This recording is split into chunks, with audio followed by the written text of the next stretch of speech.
Okay बच्चे,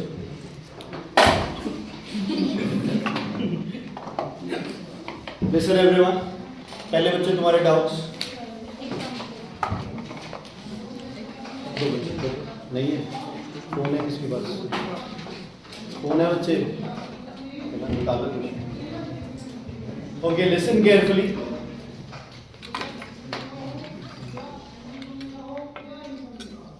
question number बोलना बच्चे कौन सा? Example seventh example. ओके, पहले एक बार क्वेश्चन कर लेते हैं। 10th क्वेश्चन है बेटा। मीटर स्केल वाले क्वेश्चन इग्नोर कर दो, वो आज करेंगे, वो वैसे ही दिए थे कि ट्राई करना, होते हैं ठीक है, नहीं इग्नोर करें। 7th क्वेश्चन, 7th का C part, situated exactly in the middle, ये वाला। बेटा देखो आपके पास एक फोर्स इधर है 10 न्यूटन्स, एक फोर्स इधर है बेटा 10 Newton's, and the point is O, total distance is 50, so half distance is 25 centimetre. बताओ बच्चे इस फोर्स की वजह से क्या होगा? 10 into 25 upon 100, और ये भी क्या होगा? 10 into 25 upon 100। इधर से आएगा 2.5, इधर से भी 2.5। ये कौन सा है? Clockwise anti clockwise? क्लॉकवाइज। ये भी कौन सा है? क्लॉकवाइज। दोनों ऐड होके हो जाएगा 5। क्या प्रॉब्लम है इसमें? सी पार्टी तो कराया बच्चे। O, moment about O situated exactly in the middle of the two forces। O को कौन सा पॉइंट माना आपने? पाइवट। ये भी 25, ये भी 25। क्वेश्चन करा रहा हूँ, एग्जांपल नहीं है। वापस चले जाओ, टाइम नहीं पता तो। हाँ, ये और उदाहरण लेना जीप पे आता। हाँ जी बच्चे, क्लियर? बेटा 2.5 and 2.5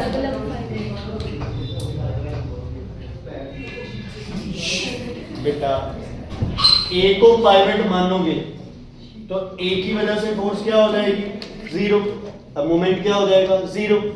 अगर B को पाइवट मानोगे तो B की वजह से मोमेंट क्या हो जाएगा? 0। A से जो आंसर आ रहा है, B से जो आंसर आ रहा है, O से जो आंसर आ रहा है, तीनों का आपस में कोई रिलेशन नहीं है। समझ आ गई? ये नहीं सोचना कि A पे 5 आया, B पे 5 आया तो दोनों पे 10 आ जाएगा ना।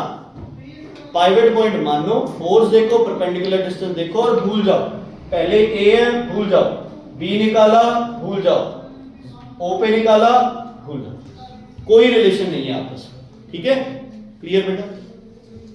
उसके बाद आपके पास एक 7th एग्जाम्पल था बच्चे। अच्छा क्वेश्चन है ये, कई बार बोर्ड्स में भी आ जाता है ये।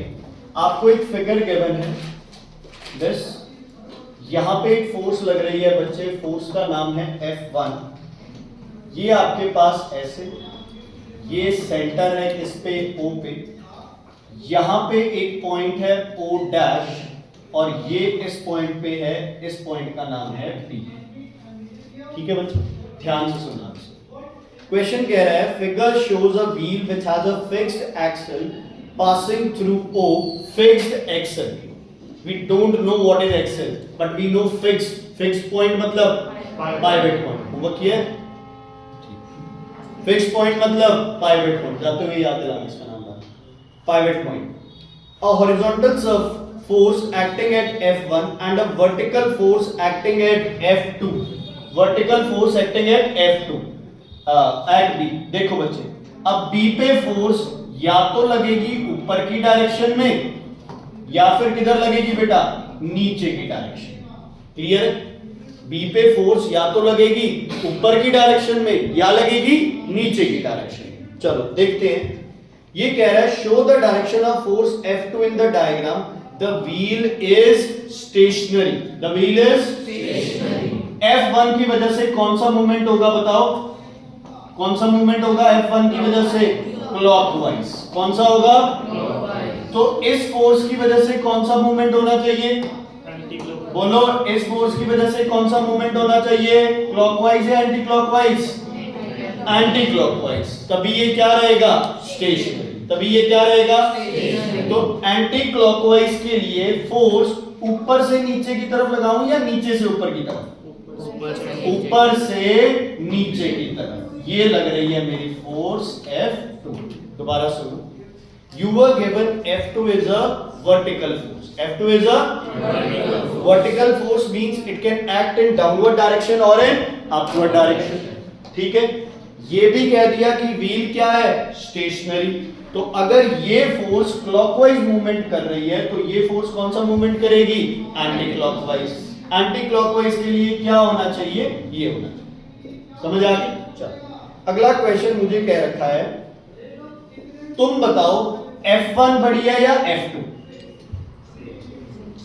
पहले मैं क्या लिखूंगा, clockwise movement should be equal to anti clockwise movement.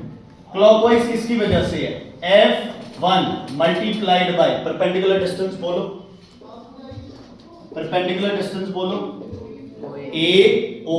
वही क्या होता है, टीचर नहीं होते ना,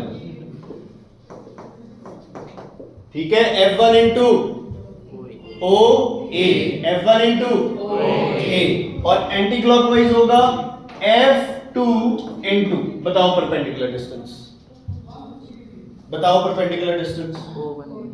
ये हमारा क्या हो गया, लाइन ऑफ एक्शन।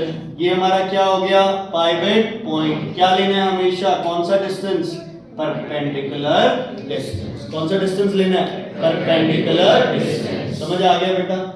हाँ जी, क्लियर है? हमेशा क्या लेना है अपन ने, परपेंडिकुलर डिस्टेंस। तो OO डैश है, इसकी वैल्यू आपको गिवन है बच्चे 1.2 सेंटीमीटर। तो हम लिखेंगे OO डैश। बताओ डिस्टेंस कौन सा बड़ा है, OA बड़ा है या OO डैश बड़ा है? OA क्या है, रेडियस। OO डैश क्या है, रेडियस से कम।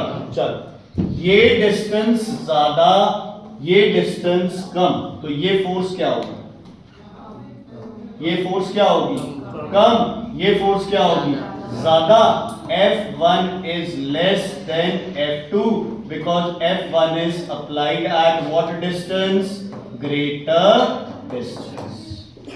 ठीक है ना? अभी क्या जरूरी था, बच्चे स्कूल से सीधा आना है। Say something। अरे ये नीचे, इधर आ, उधर जा के पीछे से होगी इधर।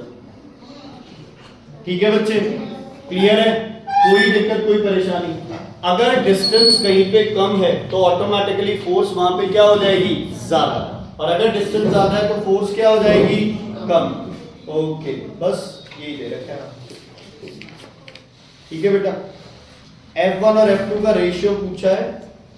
OA की वैल्यू गिवन है 1.5, इसकी वैल्यू गिवन है 1.2। हाँ जी,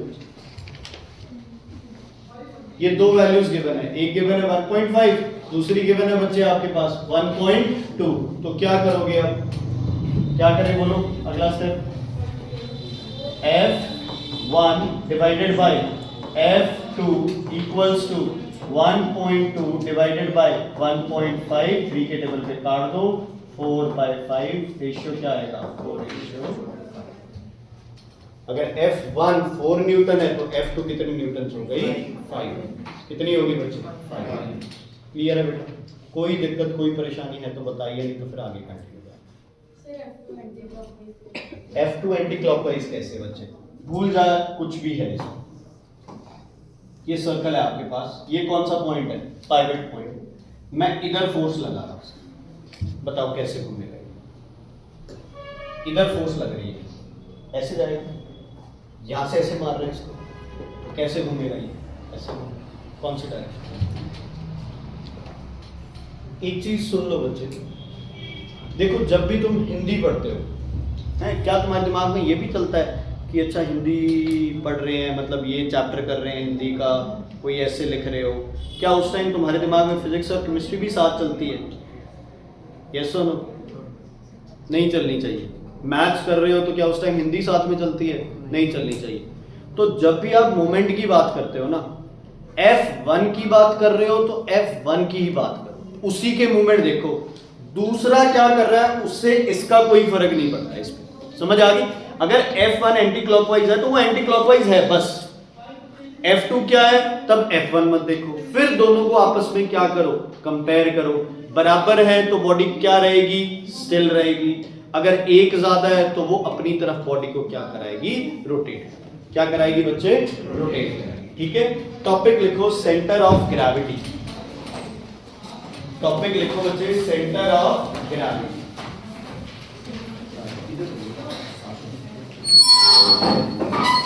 सेंटर ऑफ ग्रेविटी चला लो ना, फैन को दिक्कत तो नहीं है। सेंटर ऑफ ग्रेविटी क्या होता है, centre of gravity, what is gravity, force of attraction, generally हम क्या कह रहे हैं, force of attraction of earth, धरती पे तो धरती की बात ही कर रहे हैं। ठीक है बच्चे, ओके ध्यान से सुनना, मान लो I have a iron ball which has a mass of 20 kg. ठीक है, how will I represent on the diagram? कैसे रिप्रेजेंट करूंगा मैं इसे, कहां लिखूं मैं, ये लिख दूं, कहां पे, राधिका कह रही है यहां पे रिप्रेजेंट करना। ठीक है, इसका मतलब इस पॉइंट का वेट कितना है, 20 kg, तो इसका कितना वेट है, इसका कितना वेट है, इसका कितना वेट है, इसका कितना वेट है, इसका कितना वेट है, सबका ही वेट होगा।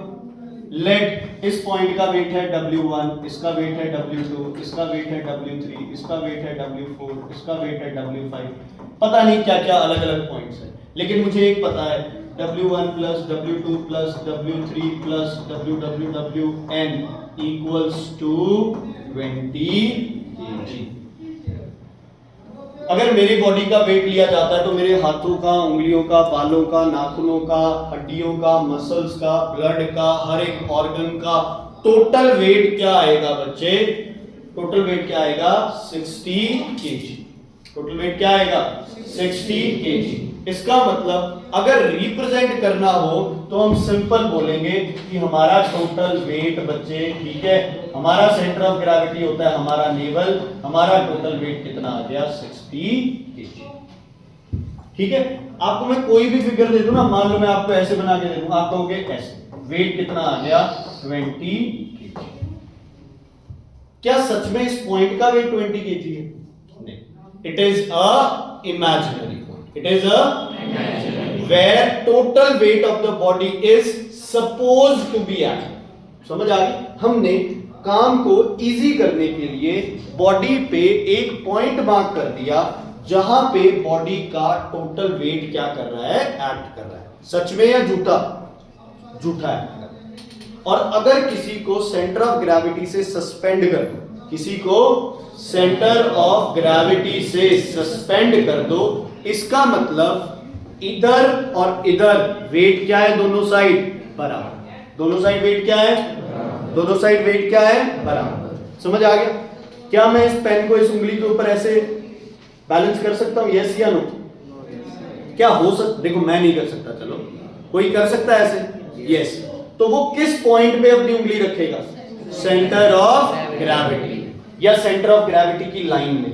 मान लो इसका ये सेंटर ऑफ ग्रेविटी है, मैंने यहां उंगली रखी और ये स्टेबल हो गया, इसका मतलब इधर वाला वेट और इधर वाला वेट आपस में क्या हो गए, आपस में क्या हो गए, आपस में क्या हो गए, इक्वल। ठीक है, क्लियर है? तो सेंटर ऑफ ग्रेविटी दोबारा करते हैं। It is a imaginary point on the body where weight of the body is, अरे भाई सुनो, it is a imaginary point on the body where weight of the body is supposed to be acting. Weight on either side of center of gravity has to be equal। और मैं weight बोल रहा हूं, लेकिन kg का मतलब किसकी बात कर रहे हैं आप, मास। किसकी बात कर रहे हैं?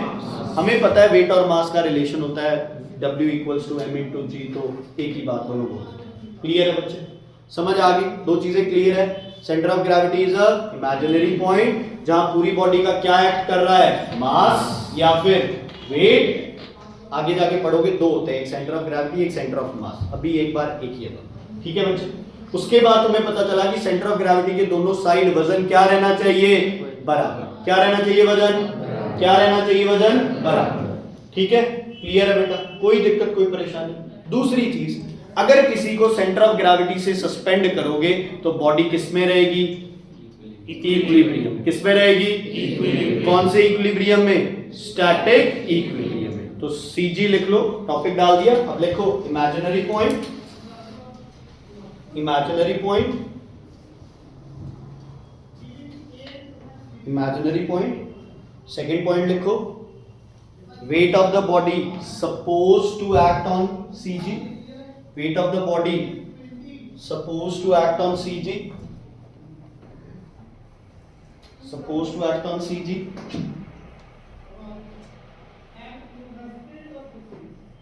अगला पॉइंट लिखो, weight on both sides of CG is same, weight on both sides of CG is same, is equal, better word, is equal, weights on both the side of center of gravity is equal। अगला लिखो, if a body is suspended from CG, if a body is suspended from CG, the body is in equilibrium। If a body is suspended from CG, a body is in equilibrium। If a body is suspended from CG, the body is in equilibrium।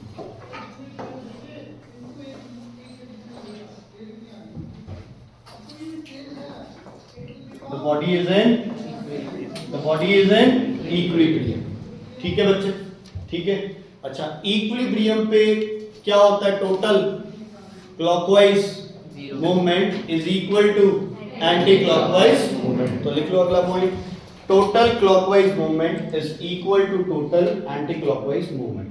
ठीक दिख रहा है बच्चे? पीछे हो जा थोड़ा। Total clockwise movement is equal to total anti clockwise movement. Total clockwise movement is equal to total anti clockwise movement. Total clockwise movement is equal to total anti clockwise movement. बात समझ आ गई? ठीक है, कोई दिक्कत? सबसे इजी टॉपिक, सबसे ज्यादा क्वेश्चन 2 से 3 नंबर के क्वेश्चन आ जाते हैं इस टॉपिक पे, बिल्कुल सीधे साधे टॉपिक। ठीक है बच्चे, अब ये रहा आपके पास स्केल है, यूनिफॉर्म मीटर रूल बोलते हैं इसको। क्या बोलते हैं इसे? Uniform metre rule. कैसे पता चला मीटर रूल है? 0 to 100 सेंटीमीटर। यूनिफॉर्म मतलब इसकी शेप क्या है? सेम है। मटेरियल क्या है? सेम। समझ आ गई बच्चे? इसका मास दे रखा है आपको 100 ग्राम। बताओ कहां एक्ट करेगा इसका मास? इसके सेंटर ऑफ ग्रेविटी पे। आपके हिसाब से कहां होगा इसका सेंटर ऑफ ग्रेविटी? 50 पे। किस पे बच्चे बोलो? 50 सेंटीमीटर। बिल्कुल सही हो। कितना वजन एक्ट कर रहा है बच्चे बोलो? 100 बोलो, 100 ठीक, क्लियर है बच्चे? ओके, इधर का वेट मान लो W1 और इधर का वेट मान लो W2। क्या लिखना पड़ेगा मुझे? W1 equals to W2। इस केस में W1 कुछ मत लिखना तुम, W1 equals to W2। Clear है बच्चे? चलो मैं मान लेता हूं कि W1 एक्ट कर रहा है 0 पे और W2 एक्ट कर रहा है बच्चे किस पे बोलो? 100। ठीक है, W1 एक्ट कर रहा है 0 पे, W2 एक्ट कर रहा है 100 पे। क्लॉकवाइज मूवमेंट बताओ कितना होगा? क्लॉकवाइज कौन घुमा रहा है क्लॉकवाइज? W2 या W1? W2 या W1? W2 किधर घुमा रहा है? क्लॉकवाइज। W1 किधर घुमा रहा है? Anti clockwise. तो W2 की वजह से मूवमेंट क्या होगा? W2 मल्टीप्लाइड बाय 50, क्योंकि अपना पाइवट पॉइंट अब क्या बन गया? 50। सेंटर ऑफ ग्रेविटी कहाँ है? 50।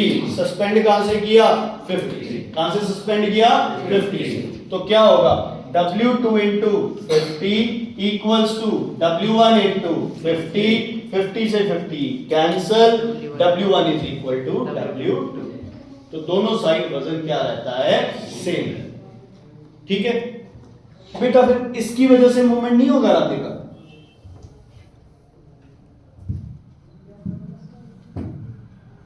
इसकी वजह से मूवमेंट कितना होगा बोलो? 100 इंटू बोलो 0 कितना होगा 1000, यही होगा तो कितना होगा 100 इंटू 0 इक्वल्स टू 0। मतलब सेंटर ऑफ ग्रेविटी, मतलब एक बॉडी चाहे कितनी मर्जी हैवी हो, चाहे वो बॉडी हो 1 ग्राम की, चाहे वो बॉडी हो 10⁸ ग्राम की, अगर उसको सेंटर ऑफ ग्रेविटी से सस्पेंड किया है तो वो बॉडी क्या रहेगी, इक्विलिब्रियम में रहेगी। किस में रहेगी बच्चे, इक्विलिब्रियम में रहेगी। समझ आ गया बेटा, क्लियर है, कोई दिक्कत कोई परेशानी है तो बताइए। क्लियर, चलो लिखो factors affecting centre of gravity, factors affecting centre of gravity, factors affecting centre of gravity.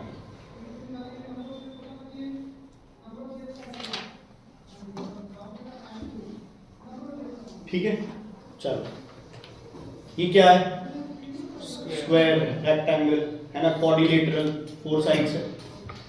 इसका सेंटर हो गया, इसकी सेंटर ऑफ ग्रेविटी क्या हो गया, इसका सेंटर ऑफ ग्रेविटी। मैं क्या करता हूं, मैं इसी क्वाड्रिलेटरल से मैं क्या बना लेता हूं बच्चे, मैं एक सिलेंडर बना लेता हूं। सिलेंडर समझते हो,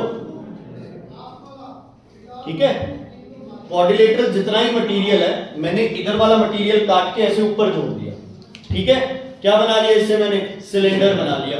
अब सेंटर ऑफ ग्रेविटी कहां होगा, सिलेंडर का सेंटर ऑफ ग्रेविटी कहां चला गया, ऊपर चला। कहां चला गया, कहां चला गया, ऊपर चला। हो गया ना। मान लो मैं इसी चीज का क्या बना लेता हूं बच्चे, मैं इसी का रेक्टेंगल बना लेता हूं। क्या बना लेता हूं बच्चे, रेक्टेंगल बना लेता हूं इसे।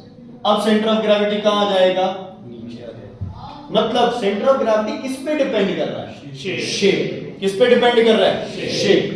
ठीक है, लिखना नहीं है, इससे भी एक और अच्छा पॉइंट, किस पे डिपेंड कर रहा है centre of gravity, shape. Okay, number 2, centre of gravity बच्चे डिपेंड करता है डिस्ट्रीब्यूशन ऑफ मास। किस पे डिपेंड करता है, डिस्ट्रीब्यूशन ऑफ मास। ध्यान से सुनना, मान लो ये एक ट्रायंगल है और ये मेरे पास दूसरा ट्रायंगल है। अगर इन दोनों ट्रायंगल के सेंटर की बात करूं तो ये हो गया ट्रायंगल का सेंटर। ठीक है, क्लियर है बच्चे। अब इनका सेंटर ऑफ ग्रेविटी कैसे होगा, इस ट्रायंगल का सेंटर ऑफ ग्रेविटी यहां पे आएगा, इसका सेंटर ऑफ ग्रेविटी यहां पे। बात समझ आई। जिस साइड वजन ज्यादा होगा सेंटर ऑफ ग्रेविटी उसी साइड क्या होगा, डिस्ट्रीब्यूटेड। दोबारा बता रहा हूं, एक रेक्टेंगल को जब आप हाफ में डिवाइड करते हो तो इक्वल पार्ट्स बनते हैं।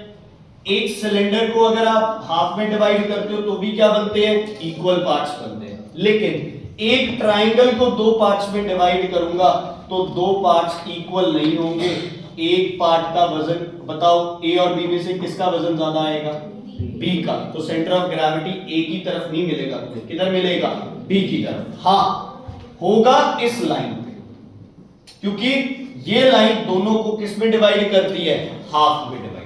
किसमें डिवाइड करती है, हाफ। किसमें डिवाइड करती है, हाफ। तो centre of gravity depends upon distribution of mass. Okay, अब कुछ शेप्स बनाते हैं। मान लो आपके पास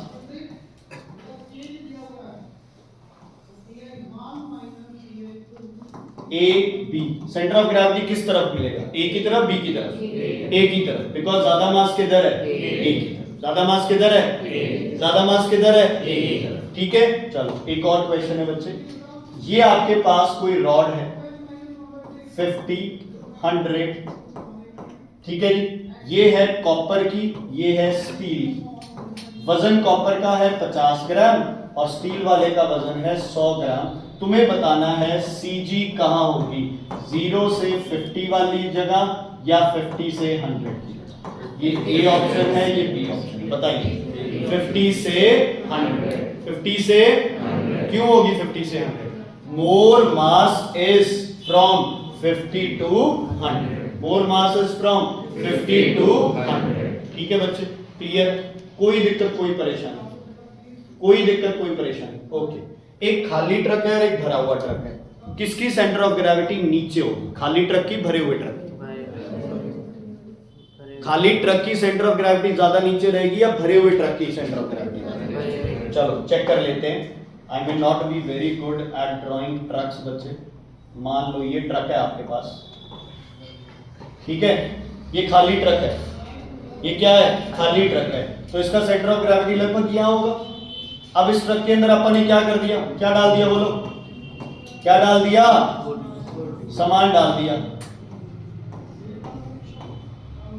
जो जगह खाली थी वहां क्या आ गया, मास, तो इसका सेंटर ऑफ ग्रेविटी कहां शिफ्ट हो गया, ऊपर शिफ्ट हो गया। जितना इसे मास से भरते रहोगे उतना सेंटर ऑफ ग्रेविटी कहां जाता रहेगा बच्चे, ऊपर की तरफ जाता रहेगा।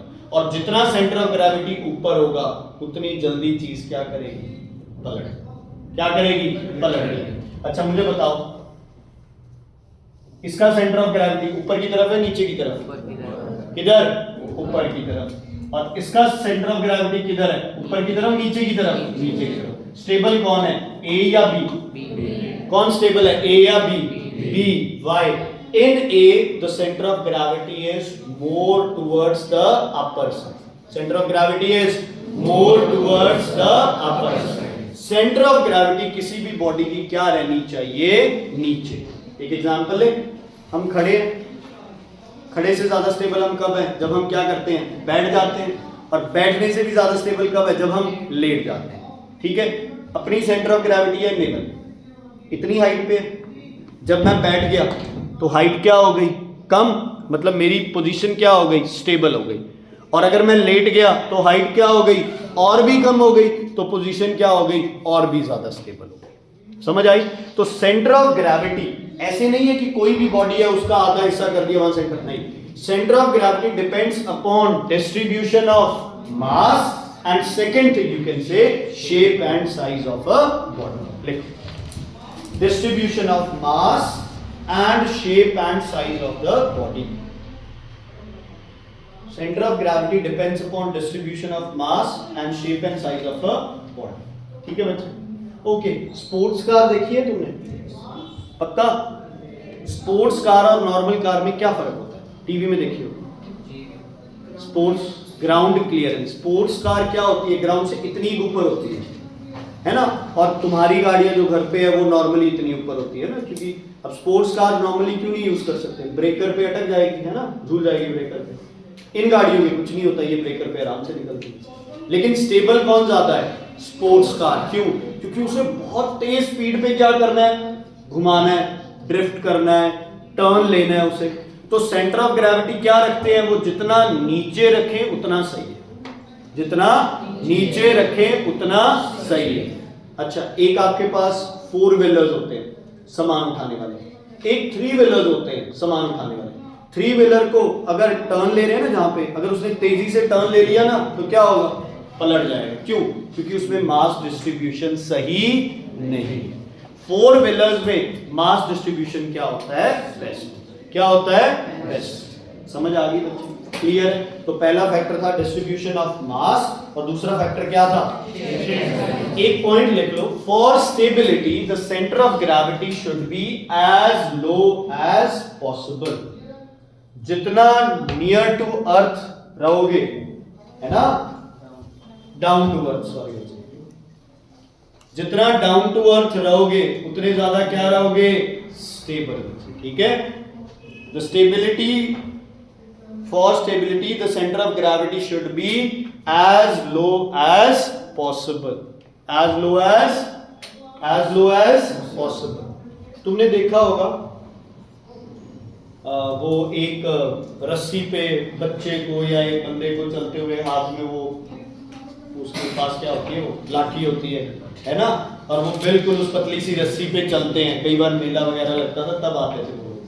ठीक है, अब क्या होता था उसमें, वो एक हाथ में क्या होता है, डंडा होता है ना हाथ में, ठीक है, उससे वो क्या करता है, इधर उधर बैलेंस करता है। अगर आपको भी बोले ना एक लाइन है उस पे आपको सही सीधा सीधा चलना है ना, आप क्या करोगे, ऑटोमेटिकली हाथ ऐसे आ जाते हैं।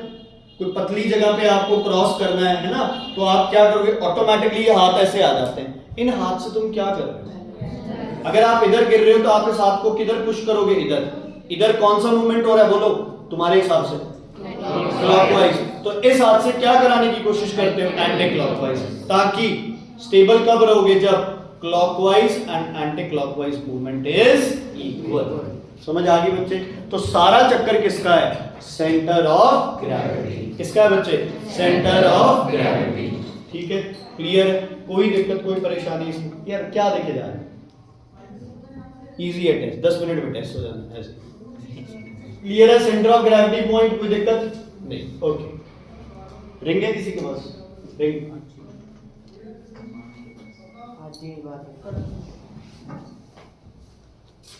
खड़ा भी है, चल खड़ा निकाल सकते हो? कोई वो इशू ना हो क्या सर ने खड़े निकलवाए? हाँ भाई, चीज़ों से चूड़ी नहीं बच्चे, ये खड़ा है, मैन भी वेयर कर सकते हैं इसको।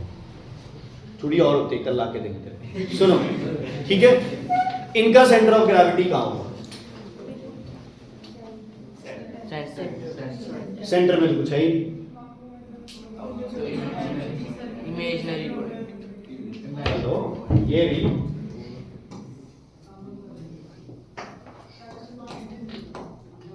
कोई भी सर्कल ले लो, इसका सेंटर ऑफ ग्रेविटी कहाँ होगा तुम्हारे हिसाब से? ये इधर से काट दो, इसको इधर से काट दो, सेंटर तो यहाँ बनेगा। यहाँ तो कुछ है नहीं, इसमें तो एटलीस्ट नहीं है ना इसमें। तो सेंटर ऑफ ग्रेविटी कहाँ होगा इसका? एट द सेंटर, जहां पे कोई भी ऑब्जेक्ट, कोई भी मास नहीं है। लेकिन सेंटर ऑफ ग्रेविटी से अगर मैं लाइन लगा दूं तो इधर का मास और इधर का मास क्या है? सेम। और इवन अगर मैं हॉरिजॉन्टल एक्सिस लगा दूं तो भी बच्चे क्या होगा? ऊपर का मास और नीचे का मास क्या रहेगा? सेम। सेंटर ऑफ ग्रेविटी के दोनों साइड, चाहे राइट लेफ्ट चाहे अप डाउन, मास क्या रहता है बॉडी का? सेम, इक्वल रहता है। क्या रहता है? इक्वल। तो क्वेश्चन आता है, can centre of gravity be outside the body? Yes, as in case of a circular ring, the center of gravity is in the center, which is not the part of the ring, which is not the part of the ring, which is not the part of the ring. ठीक है, हम कई बार इसको ऐसे घुमाते हैं ना, तो ये घूमेगा भी किस एक्सिस पे? अपने सेंटर ऑफ ग्रेविटी के एक्सिस। ये कभी भी ऐसे टेढ़ा नहीं घूमेगा, है ना? हमेशा क्या घूमेगा? ऐसे स्ट्रेट घूमेगा। क्यों? Because it will rotate at its centre of gravity. Tyre भी हमेशा लगाया जाता है ना व्हीकल में, टायर भी कहां कनेक्ट किया जाता है? टायर के सेंटर ऑफ ग्रेविटी। अगर टायर का सेंटर ऑफ ग्रेविटी सही नहीं है, कनेक्शन के साथ मैच नहीं कर रहा, तो टायर क्या करेगा बच्चे? हिलता है, वाइब्रेशन होगी टायर की। ठीक है, so is centre of gravity important while designing anything? Yes. Important or very important? Very important. Important or very important? Very important. Clear है? Center of gravity समझ आया? मीटर रूल का सेंटर ऑफ ग्रेविटी कहाँ होगा? Metre rule का centre of gravity कहाँ होगा? आप क्वेश्चन पूछोगे सर मीटर रूल यूनिफॉर्म है या नॉन यूनिफॉर्म? ठीक है, चलो दोबारा, मीटर रूल का सेंटर ऑफ ग्रेविटी क्या होगा? अभी तो बोला मैंने, क्वेश्चन पूछो। मीटर स्केल इज यूनिफॉर्म और non uniform. If it is uniform तो होगा किस पे? 50 पे। अगर है नॉन यूनिफॉर्म तो बच्चे कहां नहीं होगा? 50 पे नहीं होगा, वो 51 पे हो, 48 पे हो, जहां मास ज्यादा होगा वो उसी तरफ क्या होगा? इंक्लाइन। कौन? Centre of gravity. Centre of gravity. Is centre of gravity an equilibrium position? Yes. Anything suspended at center of gravity will be balanced, will stay balanced. Clockwise movement is equal to anti-clockwise movement. Both the side forces are also equal. और क्या कह सकते हो? The point is imaginary. It can be outside the body और ज्यादातर कहाँ होता है ये? Geometric centre. बाकी एक मैं टेबल शेयर करूंगा तुम्हारे साथ, तो वो लिख लेना। सेंटर ऑफ ग्रेविटी हर चीज का फिक्स होता है, ठीक है? एक पॉइंट आता है जब सेंटर ऑफ ग्रेविटी अपना क्या आता है? अननोन। क्या आता है सेंटर ऑफ ग्रेविटी? अननोन। वो एक टॉपिक कर लेते हैं, पेज देना, पेज दो, पेज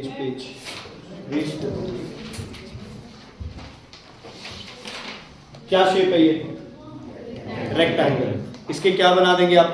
डायगोनल्स, जहां डायगोनल का सेंटर होगा वो इसका क्या होगा, सेंटर ऑफ ग्रेविटी। क्या होगा बच्चे इसका, सेंटर ऑफ ग्रेविटी। प्रकार पेन की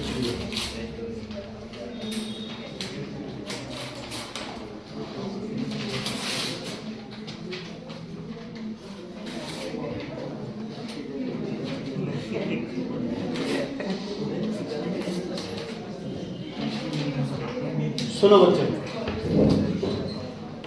ये कौन सी शेप है, इरेगुलर शेप। कौन सी शेप है ये, ठीक है, मेरी तरह कईयों को तो बताना ही नहीं है कौन सी शेप है, इरेगुलर बोल दो। कौन सी शेप है ये, इरेगुलर शेप। क्लियर है बच्चे? अगर आपके पास कोई इरेगुलर शेप है, इसका सेंटर ऑफ ग्रेविटी कैसे पता चलेगा? किसी हर जगह से आप इसको क्या करके देखेंगे, सस्पेंड, जहां पे ये क्या हो जाए, बैलेंस हो जाए, वो पॉइंट इसका क्या है, सेंटर ऑफ ग्रेविटी। चलो मैं इस बॉडी पे है ना कोई भी 2-3 जगह से इसको क्या करता हूं, बैलेंस करने की कोशिश करता हूं। चलो ये हो गया ऐसे कॉर्नर से, ठीक है।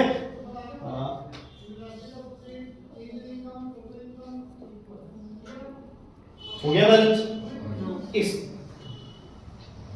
कौन कह रहा है, रुक तो गया, मुझे तो रुका हुआ दिख गया, रुक गया ना, ठीक है बच्चे। इसका मतलब सेंटर ऑफ ग्रेविटी इस लाइन पे होगी, सही या गलत, यही पढ़ा आपने। या तो सेंटर ऑफ ग्रेविटी पे सस्पेंड कर दो, या जो भी line passing through centre of gravity है वहां से सस्पेंड कर दो, बॉडी क्या हो जाएगी, स्टेबल हो जाएगी। लेकिन इसमें कहां पे हमें नहीं पता, तो हम क्या करते हैं, किसी और पॉइंट से सस्पेंड कर लेते हैं।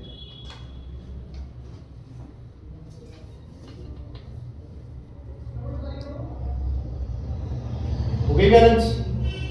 यस बच्चे, हो गई बैलेंस। पहले तो हम कह रहे थे ये लाइन है सेंटर ऑफ ग्रेविटी की, अब कौन सी लाइन है, ये लाइन है सेंटर। ठीक है, चलो एक जगह से और से आप बैलेंस कर लेते हैं, कहीं मर्जी से कर लो।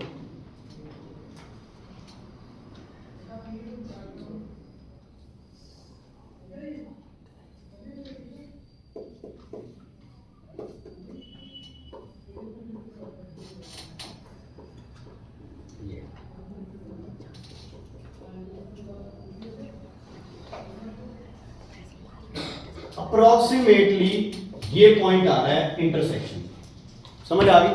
पॉइंट क्या आ रहा है, इंटरसेक्शन का मतलब मैंने बॉडी को अलग अलग पॉइंट से सस्पेंड किया, जहां बॉडी स्टेबल हो गई मैंने बोला सेंटर ऑफ ग्रेविटी इस लाइन पे, फिर मैंने बोला सेंटर ऑफ ग्रेविटी इस लाइन पे है, फिर मैंने बोला सेंटर ऑफ ग्रेविटी इस लाइन पे है।